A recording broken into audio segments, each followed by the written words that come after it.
vedare tinokuchingamidzai zvekare kune chimwe chirongwa pano paZim Facebook Secrets and Confessions. Tadzoka zvekare nemamwe mamessages. Regedzai tibva tapinda mumamessages edu atadzoka takakubatirai. Message yedu yekutanga yakamira sekudai so: hanzi makadi zvenyu mukoma, ndinokumbirawo kuti munge muchindiposterawo nyaya yangu makavika chitupa changu. Ini ndaifungidzira kuti ndini ndega ndine chivi pamberi paMwari, ndichiti zvimwe kuda ndini ndega ndakahurirawo murume wangu nahairdresser wangu, but now ndava kutoona kutoti saka takatowanda kunze uku. So mukoma, zvakaitika ndezvekudai so inini nemurume wangu pane pamwe patikamboita sekunge tainge tichinetsana, saka ndakabva ndazobatira pamuviri throughout my pregnancy. Murume ainge achiita zvekundihurira, saka apa pamuviri pandainge ndiinapo painge pachikara sei murume, apa murume futi asingadi kurara neni. Saka ndaiwanzokuita mahouse calls because pane pamwe pekuti kana kufamba ndainge ndava kusatombogona because makumbo angu aipota achizvimba. Saka hairdresser wangu ndiye aipota achiuya. Inini dambudziko rinoitika patiri isusu sevanhukadzi, like kana tikaita sort of like desperate panguva iya yekuti unenge uchida kuva necompanionship nemurume wako, but murume wako obva atanga kuita kuti unge uchifila very lonely. Izvozvo ndo zvinozokonzeresa kuti sevanhukadzi tinge tichizova desperate for whomever that will be so close to at that moment. Saka ndaipota ndichishare zvose zvandainge ndichiexperience mumarriage mangu nahairdresser wangu. Saka akazoti nerimwe zuva auya kumba, mukoma, musi wacho iwoyo ndainge nditori pamood, kana iye akati anditarisa. After that akatoti matarisiro awandiita ndo akonzeresa kuti ndinge ndichizofunga zvekurara newe. Saka kubva musi iwoyo takazotanga kurara tose kuzosvika apo pandakazonzwa kuti kana ndega ndainge ndava kusada zvekuramba ndichingorara naye, but mukoma nemuchinda uyu ndakarara naye kuzonosvika ndichizonobetserwa mwana wangu. And ameno kuti chii chinomboitika, like mukanyanya kupinda murudo so mukanyanya kuwirirana, kunyange protector pane pamunozosvika pekuti munenge mangoti protector iri riri kutotikonesa kuti tinge tichifara. Ndo zvatakazoita ipapo. Inini nahairdresser wangu takazoudzana kuti zviri nani kuti tinge tichingoita yeke yeke. Ndokubva tatanga kuita yeke amai mwana, ende zvainge zvichinakidza sei. Murume aiti paya akasauya kumba ndainge ndava kusatombomutsvaka because ndainge ndava kuziva kuti ndainge ndiine munhu wangu ainge achindifadza. But mukoma ndakazosvikawo pekuti ndakanzwa kuti chihure chainge chandinetesa. Nanhasi uno murume wangu haatombozvizivi kuti inini ndakatombomuhurira nahairdresser wangu. Ndiyo confession yangu iyi yandinayo. Ndinongoda kungoti Mwari dai mandiregerera, handimbofe futi ndakazvidzokorora izvo zvandakaita. Ndakahurira murume wangu ndisina kana kumbotarisira kuti ndingamuhurira. Apa ndinomuda sei murume wangu kunyange zvake akandihurira, but as a woman I should have not revenged him in that kind of a way that I ended up revenging him. Ndiyo confession yangu mukoma. Vedare ndo message iyo yandakatumidzirwa ichibva kuna vahanzvadzi vedu. Muchaita kuti varume avo vane vakadzi vavo vane mahairdresser avo echirume vange vachizorambidza kuti vakadzi vavo vange vachizonorukwa misoro yavo nekugadzirwa nemahairdresser avo echirume, because zvorakidza kuti zviri very risky.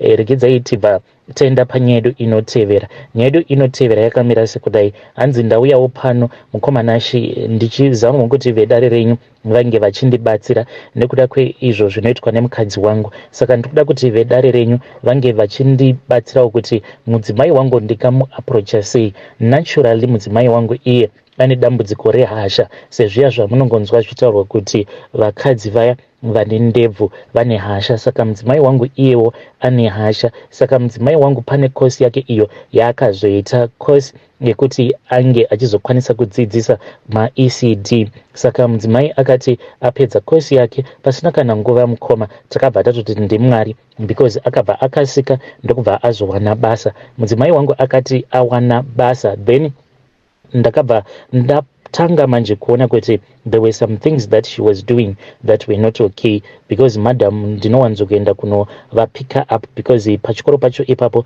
pavanodzidzisa chikoro chepo vanovhara kuma6 because kune vamwe vana vaya vekuti vanenge vaine vabereki vavo, saka vabereki vavo vanowanzokuuya kuzovapika too late. Saka mudzimai wangu anopota achichinjana nemamwe mateachers pokuti nhasi iwewo ukasara une vana kuzonosvika kuma6 then mangwanawo ndeumwe teacher. Saka mazuva awo mudzimai wangu paanenge achishanda kusvika late, since inini ndichikasika kuchaisa zveku4 ndinoenda ndonotora vana ndobva ndazovasiya, then ndinobva ndazonomupika up. So usually ndinozoendako kuzvi5 then tinenge takangogara zvedu. Saka the things that I have noticed mukoma, ndakanotisa kuti mudzimai wangu hasha idzo dzaanoita, hasha idzo dzaanondiitira ndidzo hasha zvekare dzaanoitira vana ava. Ende ndinoti kana ndakatarisa vana ava havana kana zvavanomboziva, nekuti vachiri vana vadiki. Mudzimai wangu anoitira vana ava dzimwe hasha dzekuti dzinotyisa. Saka ndichiuya pano ndoda kutobvunzawo kuti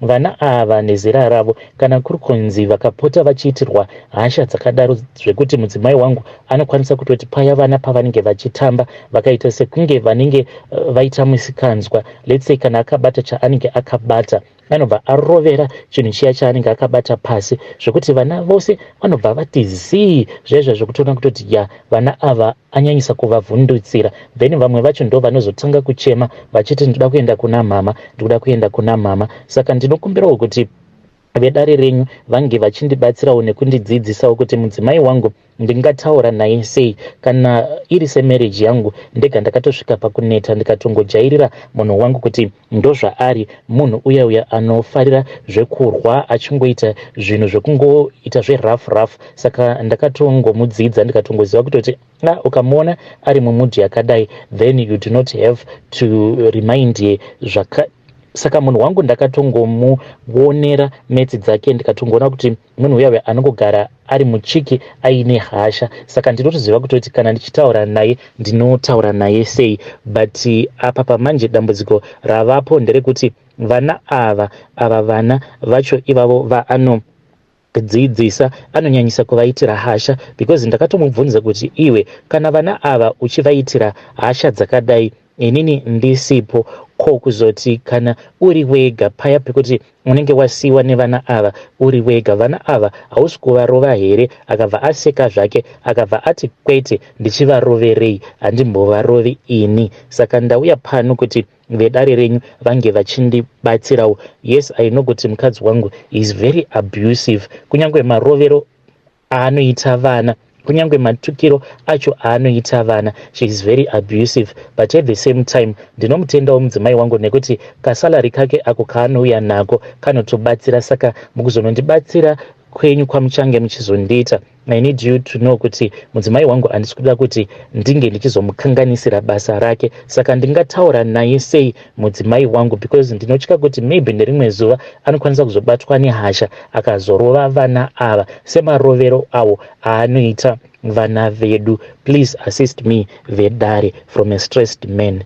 Hey Vedare, ndo message iyo yandakatumidzirwa ichibva kuna mukoma vedu avo. Please ngatizamei kuti tinge tichitaura navo mukoma vedu ava mucomment section. Zvakangoma hazvo vedu we. Rekedzai tibva taenda panyedu inotevera.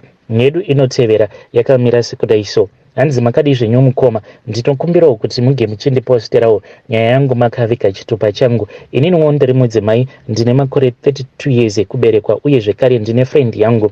Inini nefriend yangu takatodzidza tose but takangosiyana negore. Saka ndini ndakatoita kuti iye nemurume wake vange vachizouya kuno kuprovince kwatiri. So akazoti auya kuno kuSouth Africa, then murume wacho manje ainge ava kungogara achingochema achingoya kwandiri achiti mainini kubva zvatakauya kunoku marriage yangu aichatombonakidzi. Vanhu ava mukoma vakauya kuno, this was last year muna September ndo pavakauya kuno.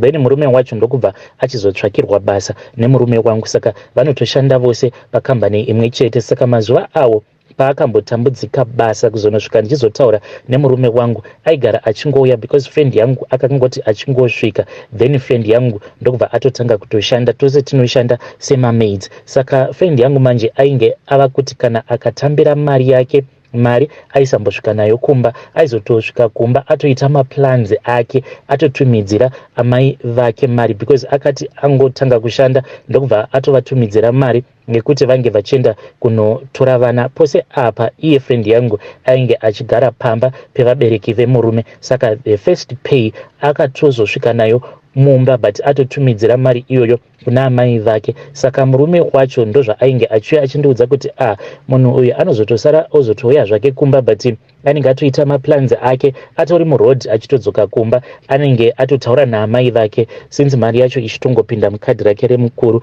anenge atoita maplans ake kudhara, atotumidzira mari dzake kumusha. Saka aizongobhadhara rent nekungotengawo chikafu. Munoziva zvezvo kungotengawo chikafu zviya zvokuti semunhu iye asingaswere pamba aingotengawo chikafu chekuti iye murume aizotoona kuti zviri nani kuti angoswera asina chaanenge adya, otherwise usiku huchizonosvika panenge pasina kana chisevo. Saka ndakabva ndazotaura nemurume wangu ndikabva ndati ko madii mangovatsvakira basa, because inini ndaifungidzira kuti sezvo shamwari yangu ari iye ega ari kushanda, maybe zvinomurwadza kuti iye ndiye anoshanda murume wake asingashandi. Saka murume wangu akabva atoti izvozvo zvinokwanisa kukonzeresa maproblems kuti murume anenge achishanda then mukadzi asinga.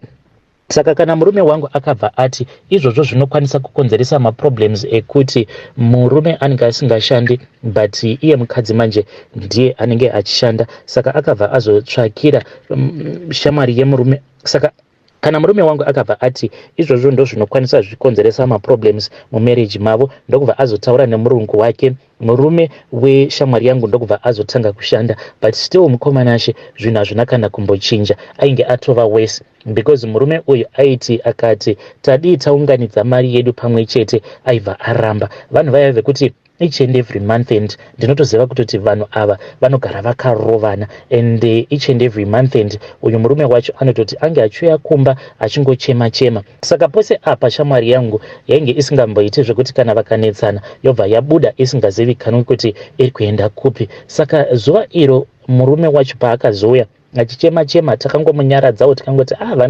vanodzoka but mukomanashi dzakati 10 dzikati 11 iniwo ndichizama kumufonera aingo pick up phone over ati ndichauya over atodropa. Mukomanashi usiku hwose ndichingomubvunza kuti wazoya kumba here, asina kana kumbodzokera kumba, chingoti ndichiri ndakaboyekana ende ndichazodzokera zvangu kumba. Ndichimubvunza kuti ko uri pai naiwe, because aitorakidza kutoti ainge ari mumba achingoti ndiri muzvikona zvangu. Ndokubva ndazomubvunza kuti iwe wava neboyfriend here, akabva ati kwete ini chaiye ndingaita boyfriend, kweinge wawani zvaunondiziva kubva tichikura kuti handina kana kumbogara ndakaita umwe mukomana kunze kwemurume wangu. Ndikabva ndati paribo, saka tichazotaura mangwana acho mukoma munhu haana kudzoka because yainge iri weekend, saka akaspenda weekend yose asingazivikanwi kuti ainge ari kupi. Monday manje ndo paakabva azofonera murume achimukumbira ruregerero, ndokubva zvanetsana. Iye akabva azoti ndava kutotaura nemurungu wangu kuti ange achinditsvakira room so that ndinge ndichigara stay in. Saka murume manje zvakabva zvazomurwadza kuti saka ndo kutorambwa uku kwandava kutoitwa nemukadzi. Ndokubva azoti okay it is fine, ndokumbira kuti unge uchidzoka kumba tinge tichizotaura. Saka usiku hwacho akazotanga asvikira kumba kwangu achiti iye ainge achida kuti ndinge ndichivagadzirisa. Ndokubva ndazovagadzirisa paya, vakabva vazokumbirirana ruregerero, so vakabva tanga kugarisana mune zvakanaka. Pose apa mukoma vainge vachigarisana mune zvakanaka, then zvakazoitika mukoma ndezvekuti last week iyo yadarika weekend yose akaspenda asipo pamba. Murume wacho iye manje nenyadziwo haana kana kumbouya kwandiri akakomplaina, but akangondifonera akangondibvunza kuti ko mudzimai wake ndini ndainge ndiinaye here. Ndikabva ndati banguru tarai muone kuti pava nenguva mungati angava achiri kuno here. That time it was somewhere kuma 10 p.m. munhu ndokubva ndazomufonera ndikamubvunza kuti naiwe ko uripi, ndokubva atanga kuseka. Saka ndakabva ndazonzwa izwi iri randakanzwa, ndakabva ndatoziva kuti izwi iri rainge richitaura rainge riri izwi rehanzvadzi yangu. Ndikabva ndanyarara ndikabva ndati uyu ndichamubata chete because ivo amai guru vakaenda kumusha muroora wangu. Saka ndakatonzwa kutoti munhu ainge achitaura ainge ari hanzvadzi yangu. Ndikabva ndati regedzai ndinge ndichizobvunza munhu uyu mune zvakanaka. Mangwana acho ndakabva ndazomukira makuseni zvekuzvi 5 ndikabva ndati kune kwandainge ndichida kuenda, then murume ndokubva azondirambidza achiti ndiudze apa ndainge ndisingadi kumuudza. So mukomana chimurume akabva azoti handingakutendedze kuti unge uchienda wega, ndikabva ndazobvuma kuti tinge tichienda tose. So mukoma ini nemurume takabva tazoenda kumba kwehanzvadzi yangu. Iye murume akatoti ko kwatsano tikuenda kunoitei. Saka murume wangu ndakabva ndazomuudza kuti ndainge ndichisuspecta kuti friend yangu ainge achidanana naTsano hanzvadzi yangu, because patainge tichiri kuchikoro vanhu ava vaimboita sekunge vainge vaine mafeelings for each other asati azotanga kudanana neuyo akazova murume wake. Takazoti tichisvika pamba paTsano, then ndokubva ndazonoka paya, then hanzvadzi yangu ndokubva yazoramba kuvhura door. Ndikabva ndazoiudza kuti ndainge ndichiziva kuti friend yangu yainge irimo mumba imomo. Ndikabva ndati manje mukaramba kuvhura door Tsano, inini ndava kufonera murume wemunhu uyu. Ndopatakabva tazonzwa manje door rava kukinurwa, then ivo Tsano vakabva vazobuda panze vakati manje hazviite kuti mukwasha ange achipinda. Inini ndini ndakazopinda, ndokubva ndatoona friend yangu achitoseka zvake akatorara mumachira. Vakabva ati ndozvauri kutoona, ndozvandatofunga. Afunga kuti ange achiroorwa nehanzvadzi yangu. So mukoma, ndiri kukumbirawo kubvunza kubva kune vedare renyu kuti naimi zvinoita here kuti friend yangu uyu ange achiparadza marriage yake obva atorwa nehanzvadzi yangu, ende mukuzonotorwa nehanzvadzi yangu anenge ava kutoparadza zvekare marriage yehanzvadzi yangu. Please ndibatsireiwo, kana iye muroora wangu haangazondivenge here achiti inini ndini ndaipfurirana nebest friend yangu, ko iye murume wake. Ndinokumbirawo kuti vedare renyu vange vachindibatsirawo, ndichange ndichizotevererawo mucomment section.